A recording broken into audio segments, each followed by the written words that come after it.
members. And all right, so we are doing our members only live chat and stream for May. I mean, it is technically still May. It's the last day of May, so it still counts. All right. So if you're out there, say hello. Good to see you. We are going to be talking question A type stuff and question A stuff. Anyway, questions, answers you may have. Hopefully you guys are also seeing it because it said in the back end that it was configured incorrectly. So yay, love that for me. But hopefully it is working. So it is Memorial Day weekend. I don't know if you guys did anything. Big thank you to all the men and women out there, those who have made the ultimate sacrifice for our country. There are no words for that. We appreciate you, and happy Memorial Day, everyone else. All right, so we are going to be doing, let me just make sure that we are on this right one, and I think I was trying to be fancy, y'all, and I don't know if it's working for me. One of these, there we go. Welcome, channel members. I decided to also share with you a Chuckism. Back in the day, I don't know if you guys ever remember like the Chuck Norris like facts where everyone was like obsessed with them. So this was my Chuckism of the day. So I said Chuck Norris could slam a revolving door. So there you go. That is the Chuckism of the day. I wanted to share that with y'all. What are you? Let me just make sure. What are y'all up to today? Oh, it says I need to change the video. Oh, it's still mad about it. It is still upset about it. I don't know if there's anything I can do about it now because I'm actually going. Oh, it's mad. It's mad. It says, what do I do if it says it's not supported for this configuration? Expected video resolution is something else. I don't know how to change it while I'm doing it. I'm not smart enough for this, people. I don't think I can change it while I'm doing it. Yeah, it's all grayed out. So it is what it is. I'm going to check on my phone too that it's actually working because now I'm a little bit worried that like no one's actually seeing it. Oh boy. I thought I was going to be all prepared. We'll see how we're doing. One of the things I did want to talk with y'all about today, let me just make sure. Yes, it looks like it's working, so we're just going to go with it. So one of the things I wanted to talk about, if channel members, if you have questions, oh, I should actually say that, huh? Yeah, I should say that. 1 second. I should just make sure that you guys know. Oh, no, that's not what I want. 1 second. We're going to get our lives together. So this is a, oops. That's too tall. That's too tall. Let's bring it down. Let's bring it down. Got too excited. Okay, so this is the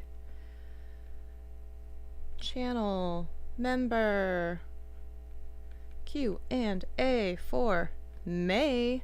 What do you got? Shoot them at me, and we'll see how we go on with that. One of the things I also wanted to ask you guys and gals about, if you wanted a specific topic, we should do that. Like we did that one time with like the email type thing. So we should build up a catalog of that.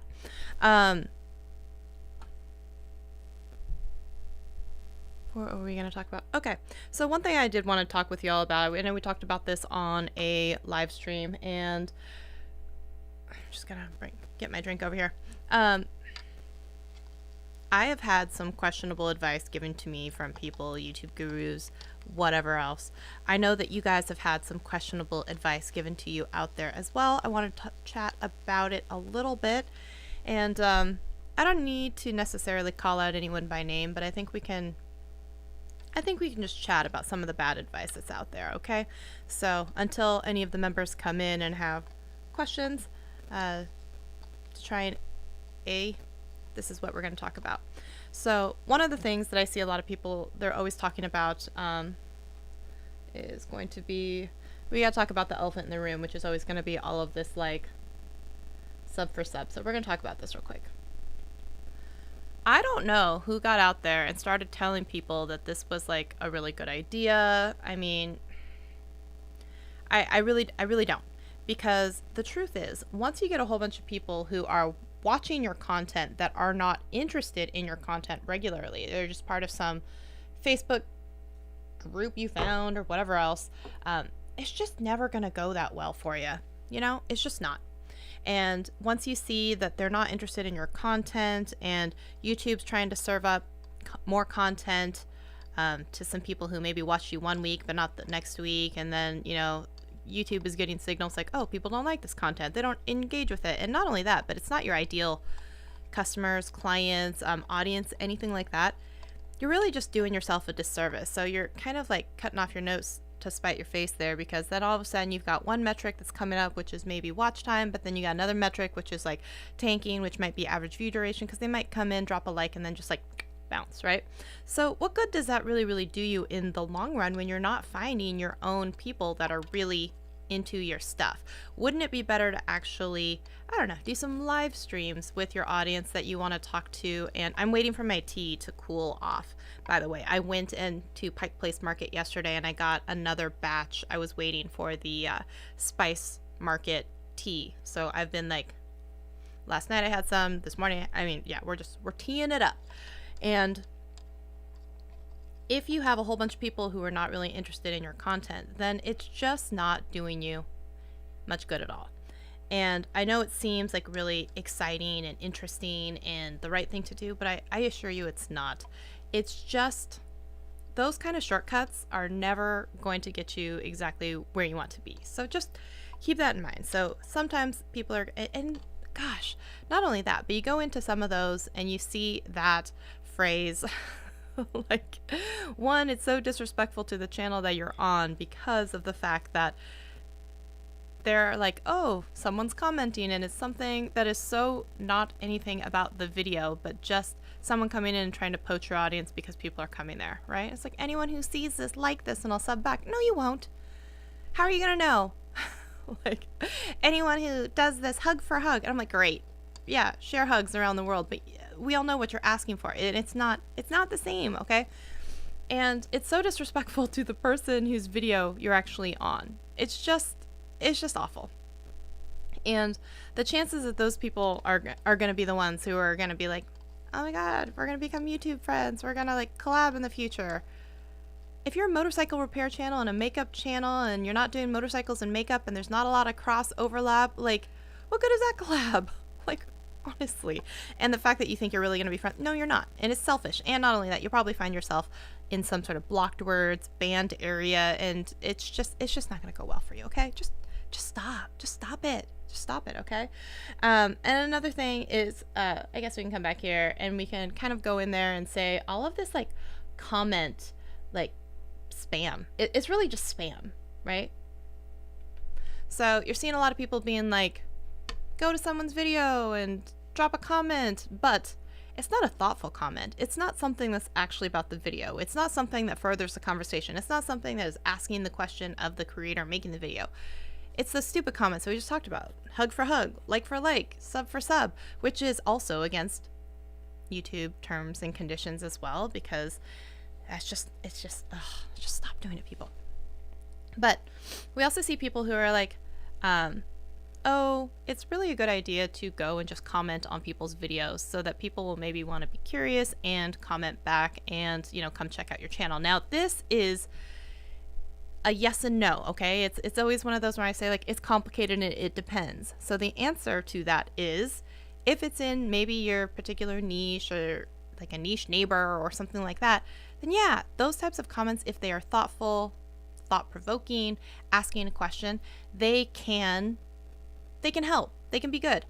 If it's just the random crap from before, it's just going to get you banned, marked as spam, and possibly have your comments like turned off on channels, or, you know, it's just thoughtful comments on videos. Yes. Spam for spam, kind of like comment spam, copy and paste spam. Not. It's not the jam, man. It's not the vibe. It's not the vibe, okay? It's not the vibe. If you guys are picking up what I'm laying down, drop a like. All right. So if you were wondering also why you can't chat, this is a members only live chat, but I did open it up so that at least y'all can watch it, but the members are the ones who can ask questions. Okay. So that's what's going on there. So can you, hola, Dr. Elo, how you doing? Can you get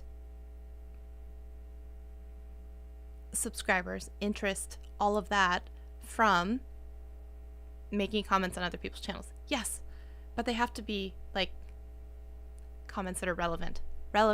Okay? Dr. Elo, how is your Memorial Day going? I know it's not quite Veterans Day, so I can't say, it's not quite it's still a thanks for your service, but, Memorial Day, so you're still alive. So, thank goodness, knock on wood, okay? So, there's that. Okay, so I think we've covered that one, so I think we can take that one off. Now, other bad advice, okay? We're going to spend a lot of time on this, so we might as well just talk about it, okay? We're going to talk about tags. A lot about tags, okay? So, the deal with tags, when Sammy Superstar, how you doing? Hey. Coming from every time, man. Every single time. It's always going to be like region from. Anyways, I just can't help myself. I would also like to know if you guys are here in the chat talking about bad YouTube advice. Okay, we're kind of like shading and we're keeping it to hidden in the title of this video. We're kind of talking about bad YouTube advice. So if you have some bad YouTube advice that you've heard, that you've ever done, anything like that, drop it in the chat because we're going to get to it. We're going to talk about it. But right now we are talking about tags. Okay, so the deal with tags, when YouTube came out with an article and they said, oh, you were in Puerto Rico for a whole week. I had horrible internet. Well, at least you were there. Man, that sounds awesome. When YouTube came out and said that tags don't really matter, there was still this as much as people think they do / but they never said it just doesn't matter at all. And they never took the option away. So let's be clear about this, okay? In the past, they mattered more than they do now. They were for the bots and crawlers and all that stuff to try and help identify what sometimes your video might be about. But nowadays, a lot of the time with sophisticated AI and, the captioning that's auto-generated, they're able to detect and what your video is about, who's in it, if there's controversial stuff. You guys have seen what Cloud Vision can do with a still image. They're basically doing that for your video in its entirety, right? They can catch the bad words, they can catch the racy parts, they can catch the things that might not be great for audiences to see, right? But it used to be that they needed some additional help, right? So people were allowed to put these tags down there. Now, I have seen a ton of people talking about how tags are so important, and tags and keywords and ranking, and tags and how you have to search, and tags for certain things such as trying to find tags that have, decent search volume but low results in the search pool. A lot of people have been trying to push that narrative for a long time, and logistically, some of that can make sense, okay? So a few things though. Some people have built their programs on talking about how much tags matter, how great they are, how it's important. Now, let's not forget that when you release a video, you get this bump in newness, right? YouTube is deciding, am I going to show this to people? Hopefully ones that have opted in, people who might be interested in this type of content. How do I sometimes know what this content is going to be about? Yes, they're looking at metadata. They're looking at what you're saying. They're looking at maybe any visuals that are popping up on screen, right? And what's in your description box. So once you give them those tags to kind of look at for the first, 48 hours, sure. Yeah, it helps. A lot of people are also selling their programs on this idea about ranking. Okay, so let's talk ranking real quick, okay? So ranking means when you're using a browser extension like TubeBuddy and whatnot, then you go into your results and then you see it's green, or where you're ranking in terms of that long tail keyword, something like that, right? When you're new and your video is new, like I said, you get that bump for newness. So you might find that you are going to be ranking for some of these keywords in the beginning. And then if you go back in time, I don't know, a month later, a week later, 10 days later, whatever you want to say, all of a sudden your either number isn't as high, it's just not showing up at all anymore. Well, yeah, that makes sense, because not only is there a lot of content, especially if you're making trending topics and there's a lot of new stuff that's coming out on the same type of thing. I need notes. Hold on. let's come over here. So we're gonna talk about tags. All right. So I'm gonna make sure I've got my one. We've got if it's new. All right. We've got this bump for newness, and yes. Okay.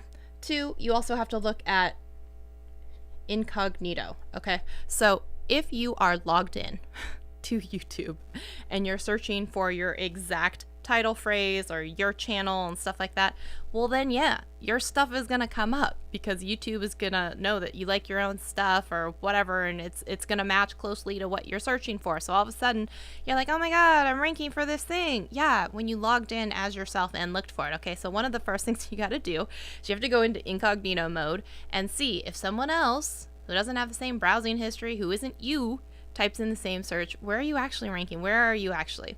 Most of the time it's not the same, okay, because this is different. And not only that, but it's going to be different for every single person out there, right? Because they have different watch histories and they have different preferences and they have different people that they're subscribed to. So this entire thing about people putting so much time and emphasis on some of their programs being about how to rank is a little disingenuous to me, because they also know they're not telling you, like, make sure you're not logged in. Make sure that you're not just saying that in the first 24 hours. Make sure, I mean, there's all these things, right? But they don't want to tell you that. So I will tell you that. There you go. I am telling you that, okay?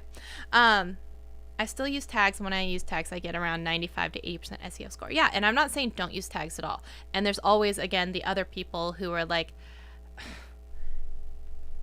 this big YouTuber doesn't use tags, has no tags.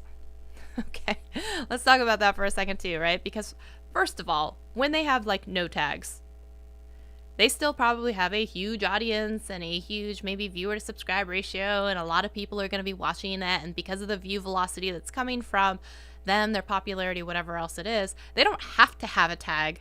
They don't have to rank because their video is going to do fine without it. You know, once you grow to a certain size, sure. And like I said, and after the first week or so, do the tags always matter that much? No. So would you have that big of a difference also if you deleted all your tags after a month? No, also.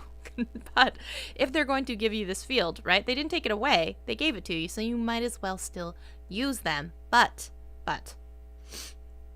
it is not worth, okay, we're talking hours of research. Some people are doing hours of research on tags, and it's great because, yeah, start to build a list of pillars of like ideas, strategies, and once you start going into some of the really cool tools, it is kind of neat to look at, if I look at this phrase versus this phrase, is it maybe a little bit better? Would someone be searching for that? But that makes sense because, you know, it's not going to be like cake, gluten-free, carrot, icing, right? It's going to be like how to make a gluten-free carrot cake with icing or something, whatever else it is. You're going to use human speak, not just the way that they want you to type it into like the search bar.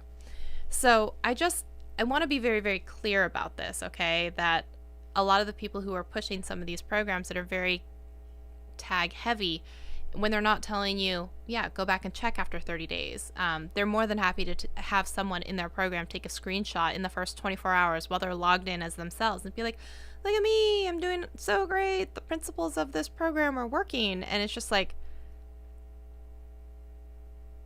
okay, all right, and that's the tea. All right, so I think we've talked about tags a bit. Let's bring it home to something else. Okay, let's bring it home to something else. Other bad YouTube advice that you guys have gotten out there. I will say, if they have it, still use it. It's not worth driving yourself crazy over. It's not worth just driving yourself nuts over. Okay, it's just not. So, what were you doing? It was Puerto Rico just vacation for a week. Yeah. All right. So other things I want to talk about. And also, members, if you're here and you have questions, drop them, and bad advice and all that stuff. This live stream is for you all. So take advantage of whatever time, questions, whatever you want to talk about. Okay. Excuse me. Now,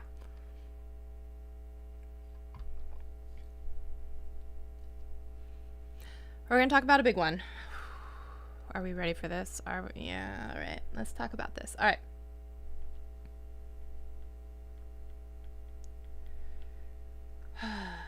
we're gonna talk about niches. All right.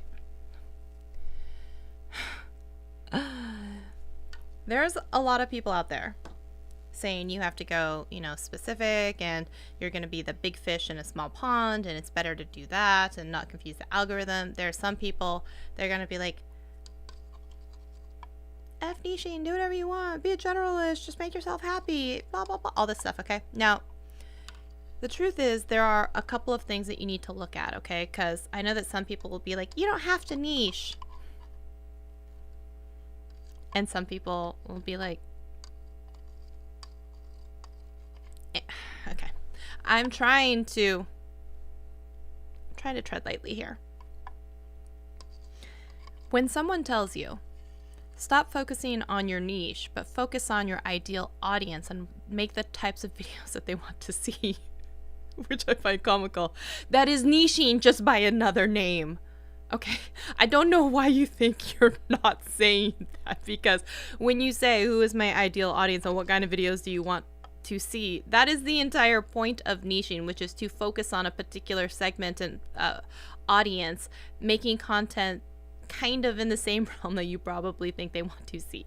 So I don't understand why some people are coming out here being like, you don't have to niche, just focus on what your audience wants. But when you become known for a certain type of thing, your audience is telling you you are in a niche. Oh my God. Okay, so now let's talk about niching in general. You don't have to niche. I know. Everyone's gonna be like, oh, the horror. I can't believe you said that. If, okay, one of the following things are true. You have an immense audience from a different platform that is willing to follow you, and like whatever you create, they will watch. Okay. If you are Will Smith, no one is going to come to you and say, Will, you can only make videos about X.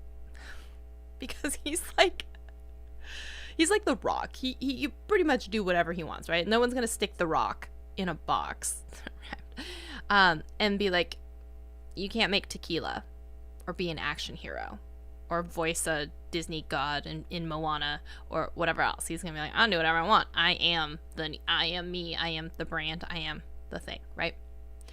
For other people, right? So I'm saying, if you're The Rock or if you're Will Smith or you're huge from some other platform for doing a variety of content, hello, like Viners, TikTokers, stuff like that, and you don't want to niche, you don't have to, okay? But let's talk about this a little bit. Okay? So one second. Let's move this. No. Come on. There. Let's talk about this. So, one. Oh, no. Let's bring that. I don't want it to cover my face. Okay. We've got other platforms, and you're big over there, okay? No one put rocks in a box, right? No one. No one puts baby in a corner, okay? You don't have to niche if you're huge on other platforms and your audience just loves you, okay? You don't have to niche if you don't care about speed of growth. I know, I'm gonna say it, okay? You don't have to niche if you're not worried about speed of growth, okay? So if you're I'm a free thinker and I make the content that moves me, that's great, Susie. Fine, do it on your own schedule, make videos about whatever move you. Just don't get upset and get pissy and start coming into all these groups and being like, I'm not growing fast enough. Why isn't my ideal audience like loving me? Why aren't they subscribing? I mean, common sense is just not that common these days for some people, right? If you were Hailey Bieber, you can literally make a video about, what was it, like eating macaroni and cheese, right? You can make macaroni and cheese eating videos, but you're a celebrity everywhere else, and you can make whatever you want. If you're Kylie Jenner, you can come to YouTube and be like, hey guys, this is my first YouTube channel, and I'm gonna make cookies. I think it was cookies with like her daughter, right? Very cute. And she's gonna get 1 million subscribers because she's got millions of people following her on Instagram and all the other Snapchats, all the other things, right? They just don't. You don't need that. So, hey, we have a Super Squad member. Ooh, I'm so excited. Okay, I have a button for this. 1 second. 1 second. I've heard that this one gets a little loud, so hold on 1 second here.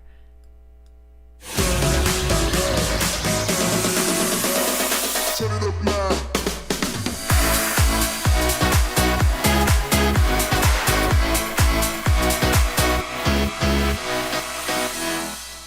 Tech for your needs. Welcome to the party. I always see you over here. Louisa, I hope you're having a wonderful Memorial Day. Thank you so much for joining the Super Squad. I appreciate you. Yay. Now you can come in here and chat all you want to. And this is your time. So if you have a question, this is the member Q&A for May. I know, getting it in there last of the month. So we're coming back here. We're talking about niches right now, but yeah, drop a question if you got it. We're talking really bad YouTube advice. You don't have to niche down if you're not worried about speed. Okay, just make your videos. Do the thing that makes your soul and heart happy. Okay, that's great. Okay. But just don't complain that you're not growing fast enough because the right people aren't finding you, because the people found you one day for how to make chicken, and then they found you for like, I'm outside gardening, and then it was like, now I'm doing art, and now I'm doing something else, or whatever else it is. Okay, just stop. Okay, you have unfair expectations. Okay, you just really do. Now, for people who are trying to use YouTube as a catapult or a stepping stone into business or driving revenue to their business, you're probably going to stay pretty niche. You're probably going to be answering frequently asked questions about your product or service or thing, whatever you're selling, right? It would make sense because that's what you're trying to do and drive revenue. So when you're trying to grow an audience or grow a brand or grow consistency about a certain thing, then you probably are going to niche down, okay? So a lot of people are like, you don't have to niche to grow. And I'm like, you don't have to do anything. But you can also, like I have as well, made the mistake of being too niche, which was just, let's say, iMovie tutorials instead of like all of editing or whatever else it is, even though there are channels about iMovie, just as an example. So it is possible to go too far, and then all of a sudden you feel yourself being a little bit trapped, a little bit like, oh, I'm so tired of making this one type of content that I'm known for. I get that. I do. Okay. But especially in the beginning when you're trying to grow or get like any kind of consistency around anything, then I do think it's usually it's better to have a general idea of the types of stuff that you want to make. And like I said, it doesn't have to be exactly related, but like pretty closely related. Just don't go like I said, vegan to like barbecue. And then the next one is, pescatarian. And then it would be like, what are you doing? Unless your channel is trying different diets for a week. And, like there's that one model who's like, I did the Victoria's Secret model diet for a week. And then tells you the results or something, unless that's your channel. Okay. Pixel Pia, hey, great to see you. Hope you and your sister are doing well. Oh yeah, actually I just hooked up all this stuff with the graphics, and this is gonna be, I think, maybe a members only tutorial, or maybe I'll do it public for y'all. So if you guys want that, then we could do that, or I could do it as a regular one. Right? You like it? Watch this. Wait for it. You wanna know how I'm doing it? It's all magic. It's all magic, though. There is one thing I was going to show you. Wait for it. Zaki just got here. So when I used to work at the bank, just for funsies, I would always write on the whiteboard in the back room. We would have a Chuck Norris like fact of the day. That was my job. It was just an added perk of my job was to write the Chuckism of the day. And so one of my favorites was always like Chuck Norris can slam a revolving door. So I thought I would share that one with y'all. So, yeah. Anyways, we are doing channel member Q&A for May For a breakdown, basically, though, what's happening, I have an iPad that I am running with a pen while I am using, I tried a few different things. I tried Notability, I tried inside of like Instagram, I've settled on Keynote. So oh, you can see the bottom of my computer. Oh man, I gotta put my camera higher. So this is basically Keynote on a green slide with drawing. Yeah, so there's that. Okay, but I will do a tutorial on how to do it. Absolutely, because I think it's a cool trick, right? Especially for like live streams and jazzing it up. I thought it was cool. So I can be like, hey, Zach. Yeah. Right. So. Oh, yeah. I guess I could also, I could say hi to all of my people who are here. So I can say, hey, Pixelpia, and Zach, and Dr. Elo. I don't know if Sammy's still here. Sammy, and Louisa's here, right? Tech 4. Tech 4. Okay, you're just gonna have to believe me. Your needs. There we go, right? We got everyone. All right, I know I can't believe May is like over. So now, where were we? We were talking about, yeah, you don't have to niche down, okay? And I'm just gonna be like, ugh. God, shut up. As much as we hate the word niching and feeling like we're stuck in a box, like I said, go off and be down with your bad self. Just don't, like, stop bitching about how you're not growing as much because you decided to make all this wildly variant content, okay? Just decide, okay? Just decide, okay? So there's that. All right, so the next one that we're going to be talking about. Oh, dude, Zach, I've been playing with this for, like, the last 48 hours. I've been watching like different tutorials and try to like fix some stuff up. So like, yeah, if you want to face chat about this or whatever, yeah, I'll totally walk you through what I did.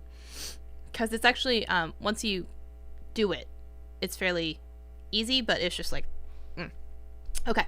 Yeah, learn from my mistakes, people. What were we going to talk about next? We talked about niching. We talked about tags. What was the next one going to be? Oh, upload schedule. Okay. Let's talk about this. Upload schedule. Okay, so some people are going to be like, YouTube rewards me publishing every Sunday at 7 a.m. PST and never missing, right? And that may or may not be the case. And then, I know, thank you. I was like, oh God, I'm running out of room on the screen. You know what I mean, okay? Don't be mad.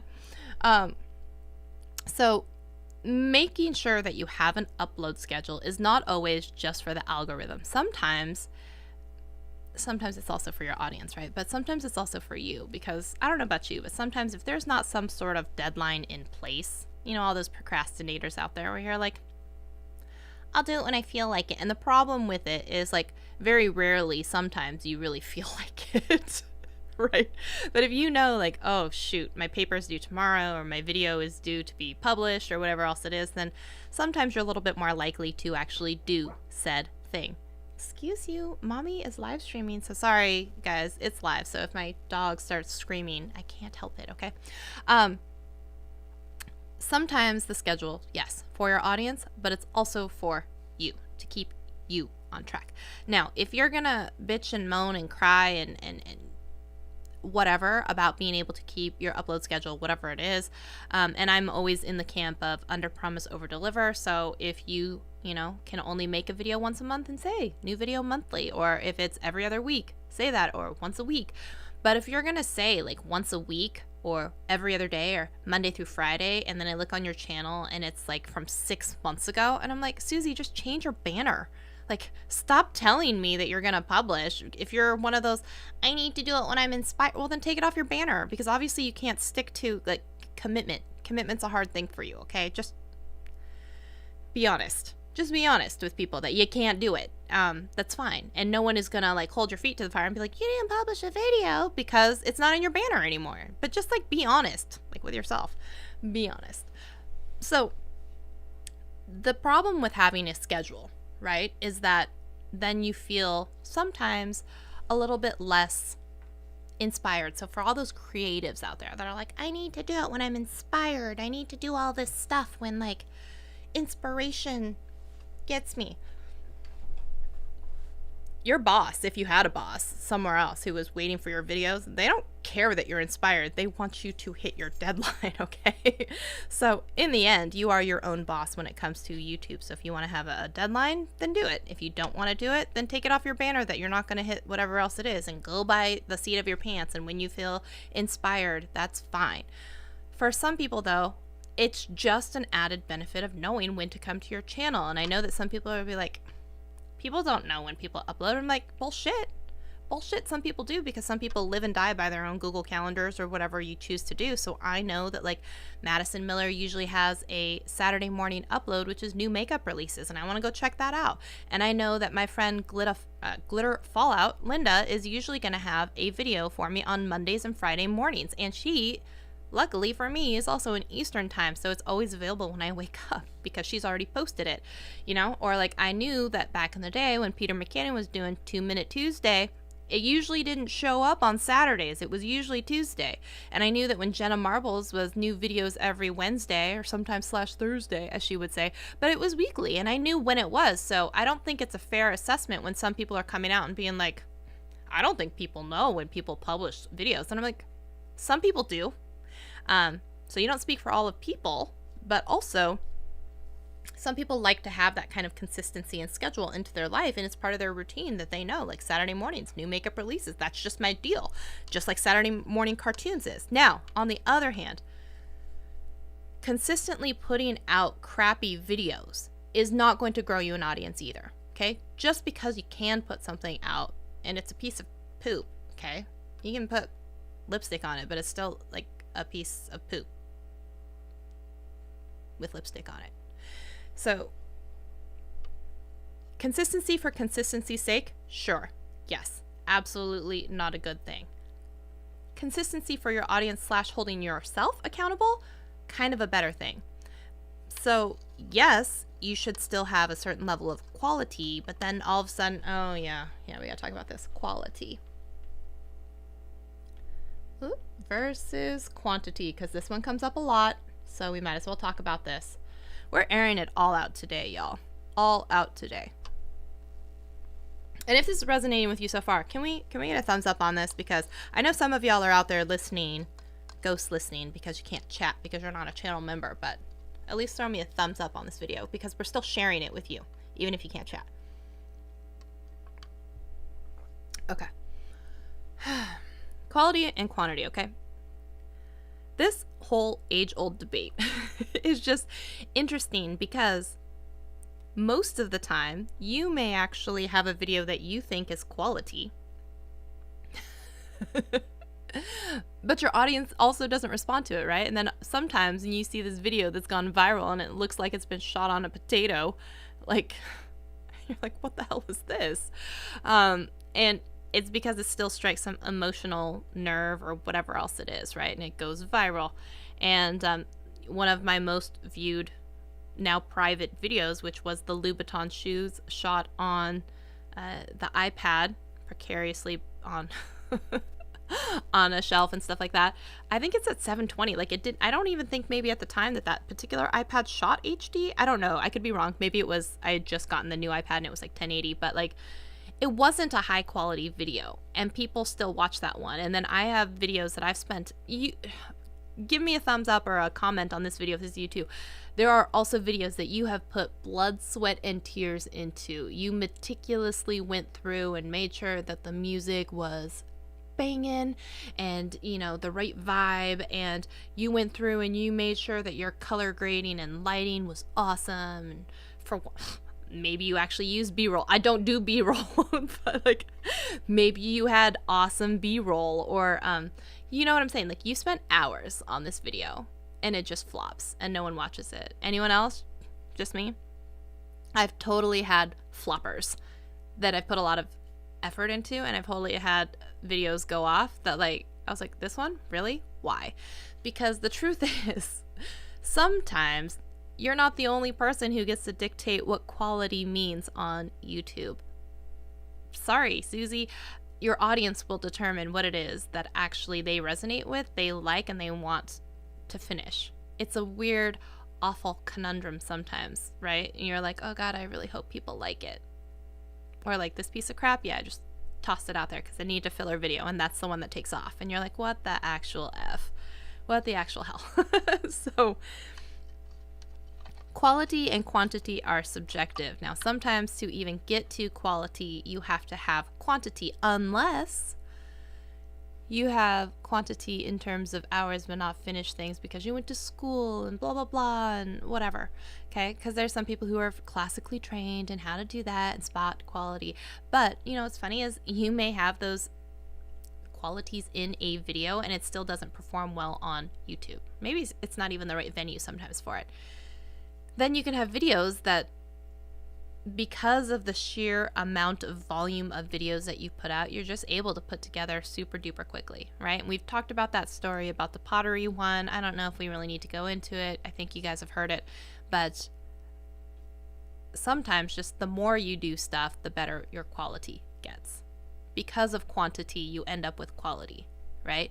And a lot of people are holding back and they're trying to produce these quality pieces, but they're not putting out enough quantity. But like, they're not sure what to do when certain issues or struggles happen. So it's an interesting conundrum and usually paradoxical thing where if you don't have enough quality or quantity, you never get to the quality that you want. So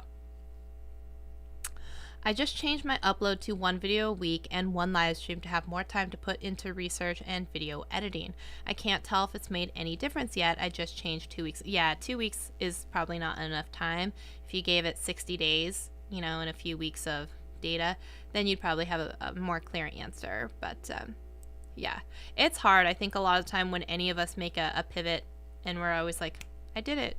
Did it change anything? But like, right? Or for like, myself, I feel like now the longer that you're on YouTube too, and you also want to like switch gears and go another direction, sometimes I feel like the longer you have to then invest in turning the ship around and making and qualifying and quantifying the change, because when you're only 1 video in and you're only 2 weeks into your YouTube journey, then completely pivoting on your very next video it's not that big of a deal. But when you're 4.5 or 10 years into a certain style or type of video and then you decide to change, then it can be jarring, right? It can take a lot. I know that I'm a lot less stressed as a result. Well, yes, creator health. Yeah, let's talk about creator health. But the whole quality, quantity thing, it's an interesting thing, and people trying to have upload schedules. If your upload schedule is going to be the thing that actually drives you like nuts and doesn't let you have any kind of break in your mental health and make you feel better, then yeah, absolutely scaling back was probably right for you, right? And it's not just you. You have, you know, family members that you're taking care of. You had a move recently. You've got a lot of stuff going on, so it might make sense that trying to just jam out another video to either hit an upload quantity or to, you know, a lot of people will be like, you have to have more at bats to have a better chance at taking off or whatever else it is. But it shouldn't come at the cost of your mental health. Yeah, so absolutely, that makes sense. Dr. Elo, what's okay? Oh, B-roll. I know, I'm so lazy. I really, like, I want to make cinematic and beautiful stuff, but I don't. I can tell you right now, my videos are not cinematic B-roll masterpieces. I am jealous of the people who can do these slow motion, beautiful coffee montages. I aspire to make a slow motion coffee montage as good as Peter McKinnon one day. But it's not today. And it's probably not tomorrow either. So, so we talked a little bit about quality, quantity. We've talked about upload schedules. We've talked about tags. We've talked about sub for sub. We talked about a lot of stuff. Other things that we think that we need to delve into, let me know. And actually, let's talk real quick about, oh yeah, let's talk mental health. Okay. I don't know. Raise your hand out there, I guess, if YouTube is your full full-time job. It's your only job. Because I'm not there. I'm not there, y'all. I'm trying to do YouTube on the side while I'm still working a 9 to 5. I am, I got stuff going on in my life. I got 2 dogs. I have a husband. I mean, would it be great to actually be full-time? Sure. But there are also mental health struggles that I think a lot of YouTube creators are going to have. So one of them is that so much of this, we do in isolation, right? We're just by ourselves most of the time. We're talking to a camera, unless you're talking to a camera and a live stream, which is great. One of the reasons I love live streaming is actually I can talk with y'all and hear back. But a lot of the time when you're just doing talking head videos, you're really just sitting in a room by yourself, and then you're editing usually by yourself, and then you're doing all of your uploading by yourself, and then maybe you're responding to comments by yourself. So it can be a very lonely existence, and if people in your life don't understand what the creator journey looks like, they're just like, oh, you're just on your phone, or oh, you're just on your computer, or oh, you're just in that room squirreled away for hours. And keep in mind that when you are doing those things, you're taking time away from your family. You're taking time away from hanging out with friends, or going to a movie, or seeing a concert, or hanging with your pets maybe, or whatever else it is, right? So there can be a lot of resentment that can build for a lot of people because you spend a lot of hours and time doing it, and sometimes you don't get a lot of reward on the other side. And so it starts to become a little bit this anger and resentment that people will feel like, I have been doing all of this YouTube stuff 20-30 hours a week, and people aren't subscribing, and people aren't watching, and I'm not growing fast enough, and I'm not, right? And you start to equate that the level of input or the level of effort that you are putting in should equate to everything on the other end. And sometimes it does. A lot of times it does not, right? Because also, if you can be answering comments for 5 hours, whether you're using canned responses or not. One is more efficient. One gets, a lot of the stuff done more quickly, but you're still doing the same thing, this task, okay? You can create a beautiful B-roll cinematic thing of coffee, right, for 5 hours, or you can go off and do a live stream and whatever else for 5 hours, but you're still away from your family and friends and stuff like that. So they're all going to have varying levels of ROI, or return on investment, answering your comments versus doing channel optimization and front end and description boxes and scripting out your next videos. One is more customer facing or more interaction, and one is about the experience that people will have in the future. So how do you sometimes measure and weigh which one is a better place for you to be spending your time, and which one is going to yield a better result? Maybe because you responded to someone's comment and you strike up a friendship that comes down the line that has rewards. Or maybe if you spend that 5 hours learning how to do green screening type stuff so that you can do better presentations in the future. It just depends. Like, how do you quantify that, right? So it can become a very daunting thing when you just think about, oh, you have 20-30 hours to spend on YouTube. Not all of it is good time spent, and not all of it is time spent where you're going to see a reward right away. So it's just a very hard thing to explain to other people who aren't in the same realm. Why are you watching YouTube videos about how to do something when you're supposed to be making YouTube videos? So I can learn how to do the thing faster, right? Or are you just watching YouTube videos to be distracted? Sometimes guilty. So there's that. So it says, I don't find B-roll authentic. It feels movie-like. Oh, unless you film it yourself. Well, of course, I'm talking about, like, yes, filming it yourself. Like you maybe in your B-roll and whatnot. YouTube is the escape from your real boring job. Haha, I love it. I love it. And one thing that sometimes happens, I think I'm going to get lipstick all over this. We'll see how that goes. And all over my face usually. One of the things that can happen commonly is that you can take something that is fun, right? You're like, oh, I really like knitting, so I'm going to create an Etsy shop and I'm going to sell my knitting creations. And then all of a sudden you're like, oh my God, that first elation from the first person that buys it, great. But let's say your shop gets really popular. There's only one of you that's knitting because you don't have a automatic crochet machine or whatever else it is. and you're like, I can't keep up with this. I'm burnt out. It used to be fun. It was a hobby, and now it's almost like a business, and it's getting in the way because I also have to think about shipping and inventory and invoices and customers being mad because it's taking so long because there's only one of me. And you take this thing that used to be fun hobby and then you ruin it with everything else that comes along with it. And YouTube can sometimes be like that as well. So one of the things, so yeah, we're going to talk about resentment a little bit. I also want to talk a little bit about equipment. So here's the deal.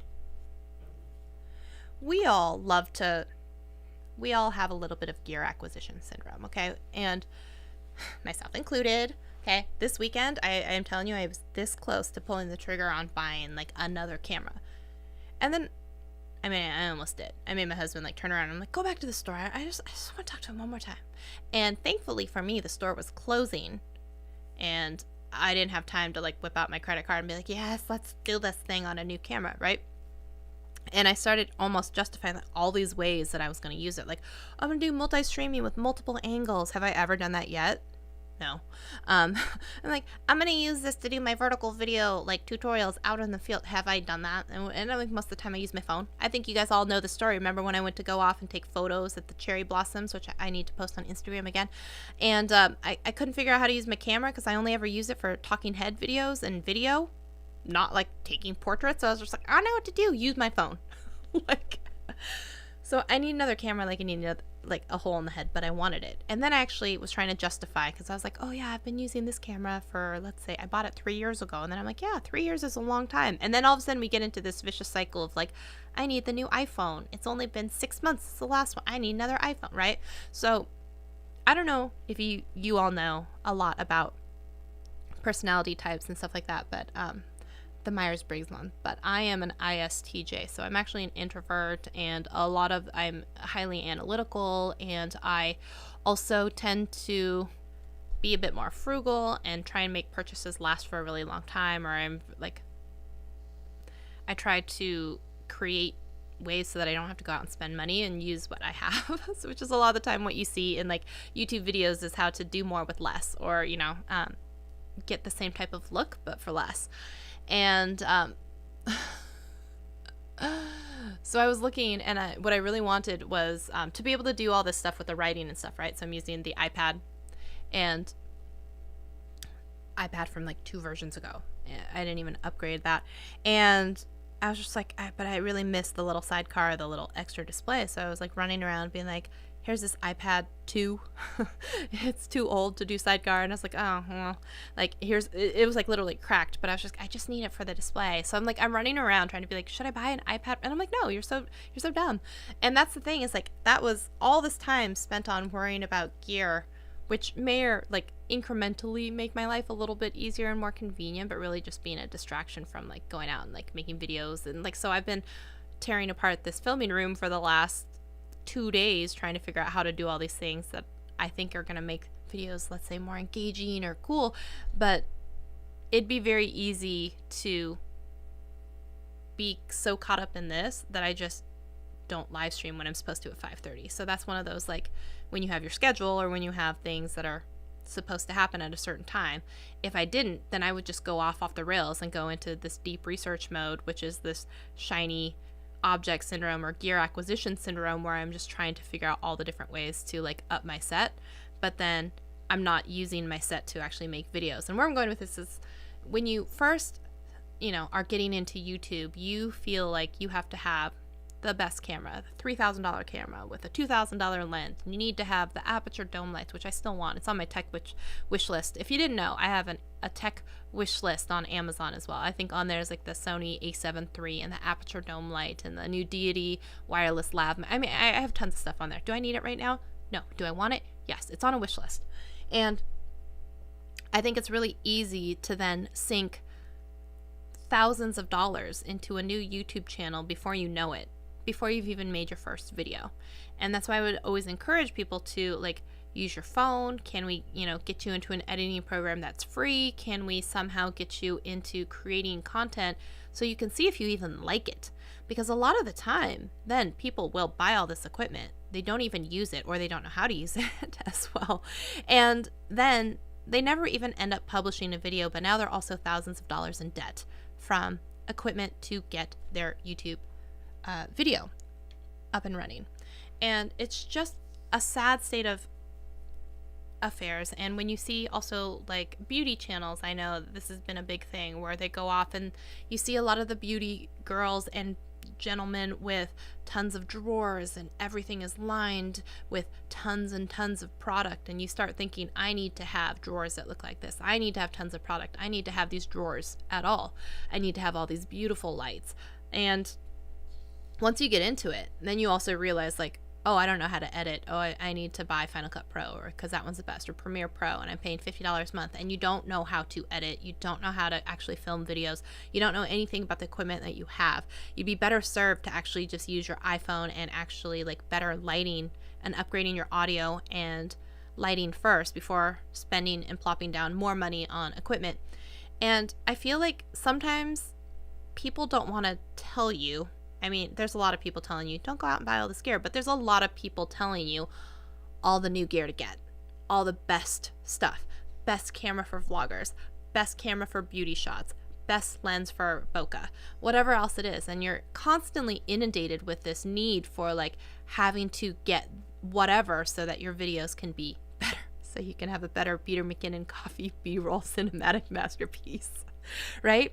Tell me I'm not alone on this, you know?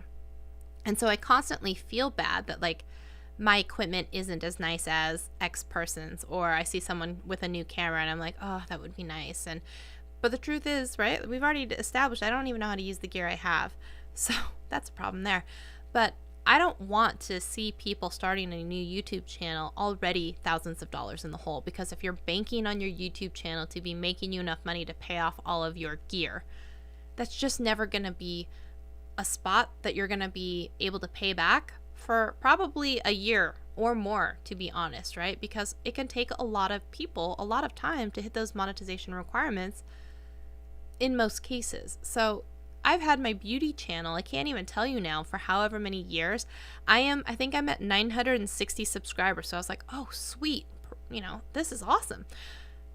Even if I hit 1,000 subscribers, which would be great, so I can actually live stream from my phone and do that kind of thing, and without all these workarounds, I only have like 1,500 hours of watch time on that channel. And I've had that channel for like years, plural. So if I was trying to go create a new beauty channel and then getting the Canon 80D and the Sigma 18 to 35 and all these ring lights and the IKEA Alex drawers and all the makeup to fill the drawers and all of this stuff, literally thousands of dollars in debt, and my YouTube channel isn't even monetized after a couple of years. So the people that come in with these unrealistic expectations that they're going to just come in, smash it out of the park, hit monetization right away, that's the exception and not the rule. The rule is a lot of the time it's going to take a lot longer than you think, even when you plan in more time than you think it will take. That's Hofstadter's law, right? Tell me I'm not alone on this, y'all. You still with me on this? Okay. And I just can't encourage people to go out there and spend all this money and then for them to realize 5 minutes in, oh, this shit is hard. Oh, I don't like this. Oh, I'm broke. Oh, I can't make my credit card payments, right? Which is why I had spent so much time on like these free things. Like maybe you already have a phone so you can edit on your phone, or maybe you have a computer or an iPad and, you know, we can get you into iMovie or something. But it's just one of those where it's like, you got to do it. You got to try it. You got to. But this is all in that mental health thing, and having these unrealistic expectations of, you know, how much you're going to spend on gear, how alone you're maybe going to feel, how like discouraged you're going to feel when you put your heart and soul into a video and nobody watches it.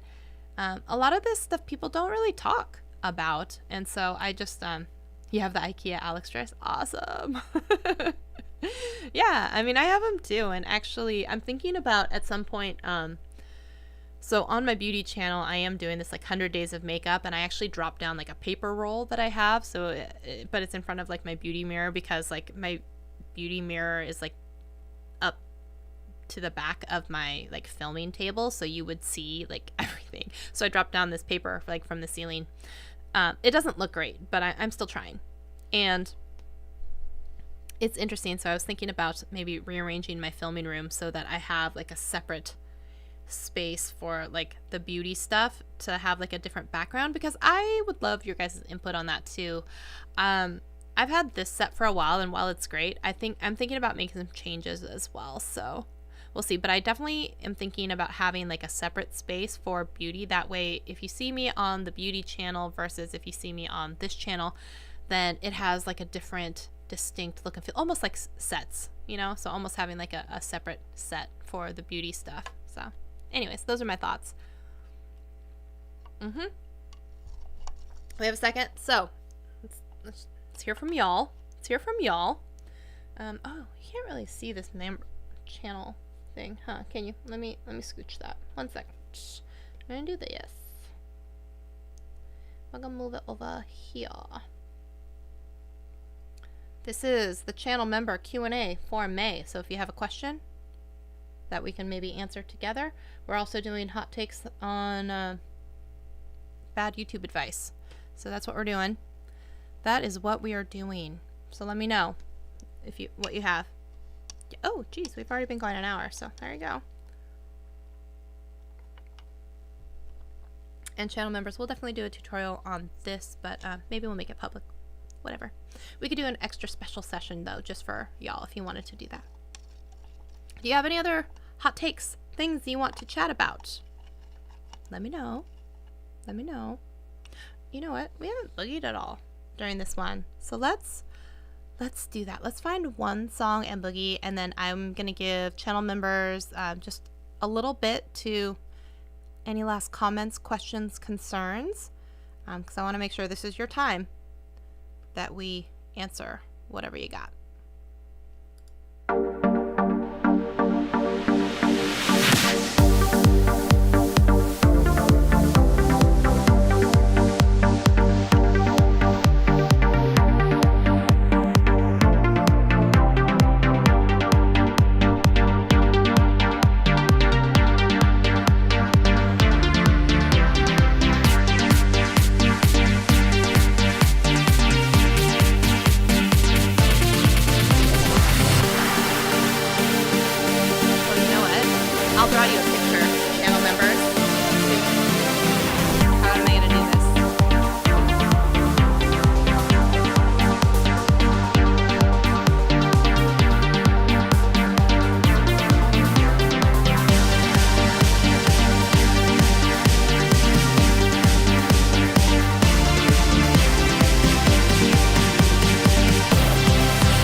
That's a good question. All right, so let's talk about the courses. Okay, so if you guys didn't know, I will tell you. My course is currently hosted on Thinkific. And if you are interested in hosting a course in Thinkific, here's some advice I would also give you. Who was I talking about this with the other day? I think maybe Bradley Vincent, actually. We were talking about this. So on Thinkific, I would say start with like this free version, because, oh, you can't see it. Well, you know what I'm saying. Because here's what I did is I went in and I created the course, and I uploaded all of the chapters and the videos and the description. And that took longer than you think it's going to take sometimes, even with Hofstadter's Law, where you think it's going to take longer. Okay. And, IKEA is in Sweden called the divorce ditch, where couples go to fight. Yeah. One of the ways that I knew that I had met a good guy was, I remember one time, in and out of IKEA, got home, built the furniture, like in and out of IKEA in like 20 minutes, which is like unheard of, because you have to go straight through the warehouse. And like it was like in and out, 15 minutes-ish, loaded in the car, back home. We built it, not a single fight. I was just like, wow. So in Thinkific, go to the free version, do all the stuff, okay? Now, if you don't need, this is going to be some of the questions you need to ask yourself. Let me move that real quick. Do you need to drip out your content like chapter by chapter, week after week, something like that, okay? If you don't, then you could probably get away with sticking on the lower end version of it. Okay, they also have a free version, so it's more of a yeah, and you can hook up with Stripe or PayPal and stuff like that, and you can sell your course. And most of the time when you deliver your content, it's an all or nothing thing. Like once people have access to it, it's like boom, there you go, now you have everything. If you need to do like a drip course, okay, if you need to do a drip course, then you need to be on like the $30-ish version, I think it is. Okay. If you want to do the things like the coupons and affiliate links, if you want to set up a program or something like that, then you need to be on a higher level as well. If you want to have the thing like I think it's like forums. I think if you want to have like, and I looked at that, but the truth is I was just like, I don't think people need another place to come and like leave comments. Like I just don't find that to be a thing. And so I think a lot of it, if you wanted it was like the certificates of completion and stuff like that, then you also have to be on the higher and not the free one as well. So, I mean, you can go onto their site and take a look. But anyways, the point is go in and do all of the things and then decide if you want to be on a paid tier. Don't switch over until like 3 days before your course is about to go live, because there's no use wasting all of that time. It could take you a week to set it up. It could take you, for me, it took like several months. I was on the free plan for several months until I was like pretty much ready to launch, and I knew I was going to have coupons, and I knew I was going to have stuff like that. Then I waited until about a week before I was ready to launch, and then I upgraded to a higher paid version so that then I had some time to figure out the things like coupons and stuff like that. Now, they do make it really easy because you can set up all of your like email alerts. So like I would get an email saying like someone has signed up for your course or someone has paid for your course, and you have a payment through PayPal or whatever it is, because I had PayPal and Stripe like hooked up. So it's actually fairly easy to set it all up with Thinkific. You can also hook up your own like URL. So I purchased like iMovie Made Easy, and I then would forward the Thinkific and hook that up so people could do it. One thing that I found out is that even when you think you have an audience, it doesn't mean that everyone is going to buy your course. So there's that. And even if they're asking for it a lot, yeah, there's that. One thing that you could also do, which I might recommend, is doing like, where can I put this? Doing a pre-sale with a landing page might actually be a good idea. And what I mean is like sometimes you can be like, hey, do this to reserve a spot, and then as soon as the course is ready, then you get all of the content. And then you can also gauge like what is the popularity or the demand for something like that, because if like no one cares about that course, then you're like, oh, do I really need to make it? But another thing is that like you don't have to have everything completely dialed in and perfect, which I think I definitely fell victim to. A lot of people fall victim to. And if you have something like, let's say, a 90-day program where you're doing week after week different modules where you want to drip stuff out, I don't think there's anything wrong sometimes as well with like launching that with only 2 or 3 weeks there, and then filming and changing things as you're going along, because it could be that the people who are giving you feedback are going to have questions about things, and that may dictate and change what kind of videos that you are going to make in the future as well. So there is that.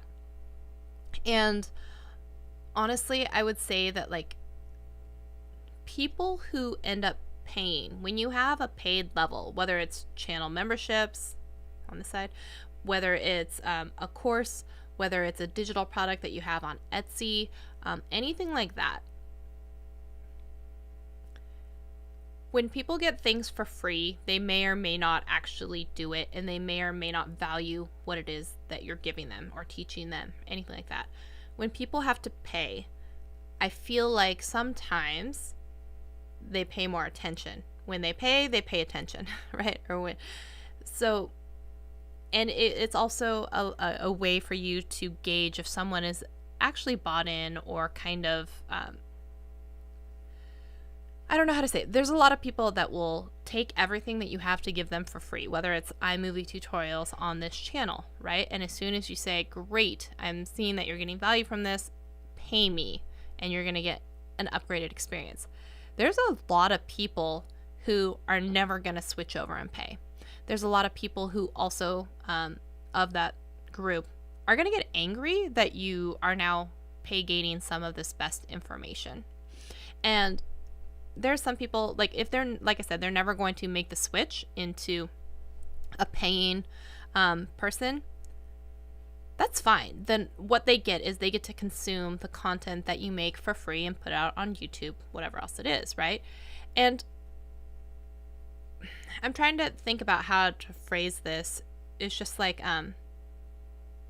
that is going to be that top of funnel, a lot of people. And like I said, when they get it for free, they may not pay attention and they may not pay you respect. And then there is that next level when they are, even if it's $1, even if you sold something for $2, $3, $5, whatever else it is, there's a level of seriousness and like more bought in and everything that comes with that. And this is also where I always come in and I say the email list too, right? If you haven't started your email list, and for channel members, there is a video now on the member section. Hopefully you guys have watched it, about how to at least set up a landing page with, I'm using MailChimp, which is free, how to embed a freebie or something like that. I would highly encourage you to get something like that set up, because let's just say, like, you know, I don't even know what it is now. It's like 37,000 people on this channel. I think I have 300 people on the email list. Or if I wanted to sell something again in the future, if I had some new product or something like that, at least the people who've signed up for email have given me something in exchange for something I've given them, whether that's my Thinkific course or whether it's an email PDF exchange for the YouTube guide from before, whatever else it is. So that first layer of getting people to exchange an email, which is their personal information, for something that you're giving them, whether that's the email template of something or whatever else it is. That's that first level of weeding out people who are only ever going to take free stuff from you, which is interesting because if you think about this, when I give out the free YouTube guide or something like that, it's still free, but it does cost an email address in exchange. And the amount of people who will watch that series of videos but never download the thing because they don't want to give an email address, it's really interesting. That first layer of like resistance where you meet it. But if you have an email list, I would think your completion, your conversion is going to be higher from the people who've already at some point given you their personal information or something of value in exchange for something that you've done. You're not going to close everyone, but I'm saying I think that the higher likelihood is going to come from closing people on your email list or something than it is going to be from just YouTube channel, keep mentioning it and hoping people click a button. So I hope that makes sense. Okay. So other things that we have learned from selling a course, I would say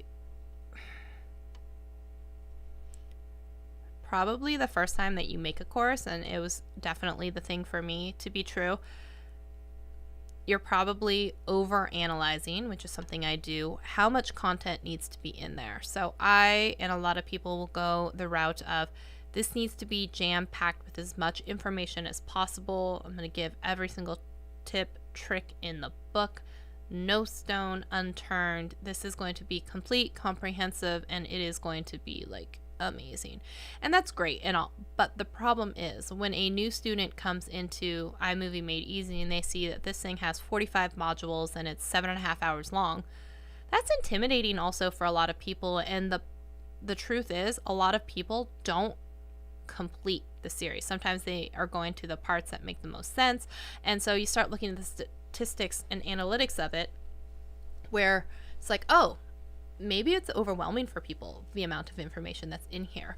So it would have probably been a better choice for me to almost truncate down the information into what is the bare minimum that you need to know to be able to go from where you're starting at to where you want to be, and make it like the simple, concise, easy, digestible thing. So instead of 7.5 hours and all these clips, if you could get in and out and know everything you need to about iMovie in 2 hours, that might actually end up being a better value for a lot of people, because they see 2 hours as I could have gone to see a movie, or I can learn to edit, or whatever else it is. And all of a sudden they sometimes relate more value to it, not because of the length of time, but because of the transformation and the confidence that they receive in the 2 hours. Does that make sense? Give me a thumbs up if that makes sense, okay? Oh God. I think I explained it clearly, but so I'm going to say what I learned is that you probably don't need to make your course as extensive and complicated as you think. And in fact, if you do, it might actually be sometimes hindering you. So let's say strip it down to make it concise, precise, but like effective. And I had this conversation with Steve Dotto when I was first creating my curriculum and my chapters and everything, and talking about when it had launched. And he's like, well, it's just what all new course creators do. They sometimes they wait to sell it until the entire thing is done instead of a pre-sale or launch page and actually seeing if anyone wants it. Maybe they haven't priced it competitively. Maybe they haven't gauged to see if there's actually demand for it. Maybe they overwhelm their students with just too much, and they give too much away, not in the sense of this is too much information, but the people are paying for a bridge between where they are and where they want to be, and you're actually making them like do 5 laps around the castle moat and then cross the drawbridge, and it's frustrating for people. So hopefully that makes sense and you're understanding what I'm saying. If you're understanding what I'm saying, drop a thumbs up on this video, because I see that there's 17 likes and I want to get to 20 before we jump off. So I need 3 more thumbs up on this video, okay guys and gals? All right. So I would say those are some of the things that I learned about creating a course. Like I said, start with free and then move over into the other stuff. Maybe have a landing page and start like pre-selling, getting some interest in all of that.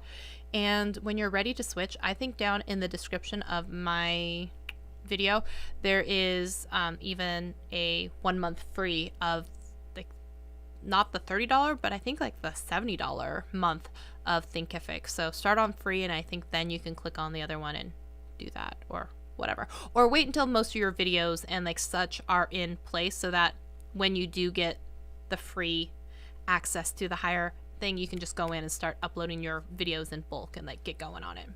We're at 18 thumbs up, everyone. I want 2 more, okay? I don't want to be like too stingy and greedy, but like, come on.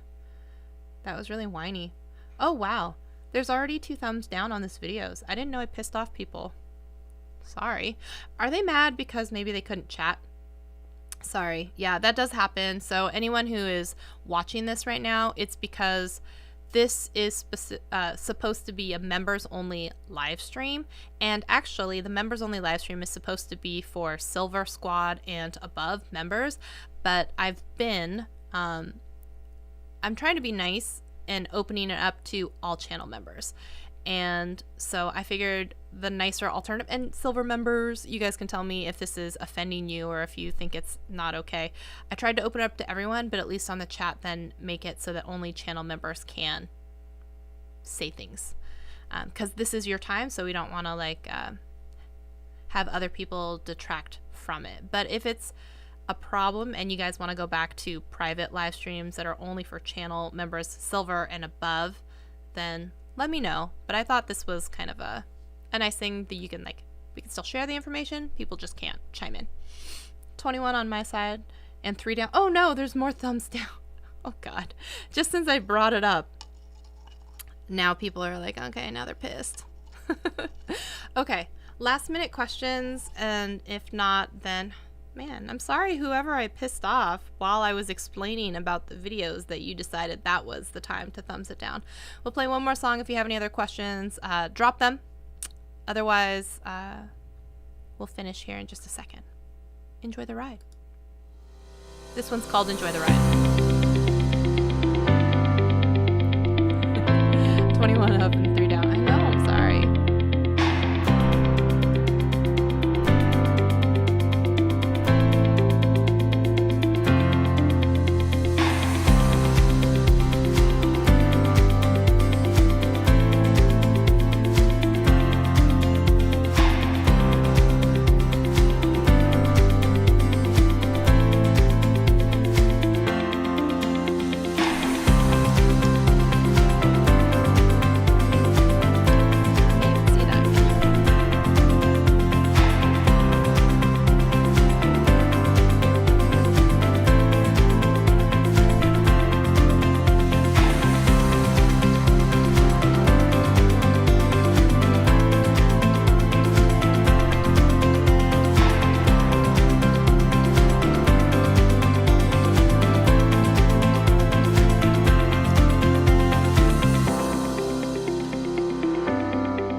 Thank you everyone for hanging out with me for the members live stream.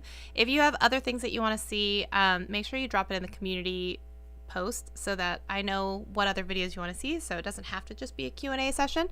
But hopefully, yeah, you also like the busting some YouTube myths and whatnot and bad advice. So thanks everyone, and we will see you in a video on Thursday. Thursday will be the next live stream, and then Sunday for a regular video.